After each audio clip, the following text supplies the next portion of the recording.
I met Joe about 6 years ago at a party, an after Emmy party that was put on by HBO. And he was a big HBO star. I was just there because I was at the Emmys. And I looked way across the room, I mean, really far, huge party, huge big tent. And I looked way across the room and I saw this guy kind of looking at me, and he started walking toward me and I started walking toward him.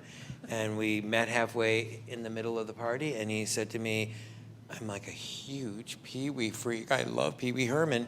And Joe meant to know. I was like, wow. I mean, when he said, I'm a big fan, I was like, yeah. I mean, he's 6'5", was wearing a tuxedo, and he was like showering me with praise. So, I mean, what's not to like there, you know? It was like a fantastic moment.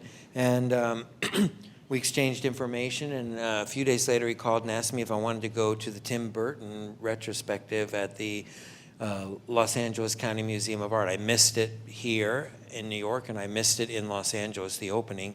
And I felt like I shouldn't go to that after, to not be at the opening, to just have somebody see me standing looking at the Pee Wee Herman stuff in the show, I thought would be kind of cheesy. So they could assume that you go every day, maybe every other day. Yeah, or I work there. I'm part of the thing or something like.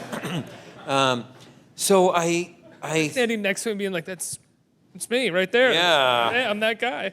But I somehow intuitively knew going with Joe would be the perfect person to go with, and he was. I was literally standing right next to the Pee Wee Herman, Pee Wee's Big Adventure stuff in that show, and people were pulling me away, pushing me out of the way to get to Joe, to be like, Joe, oh my God, Joe.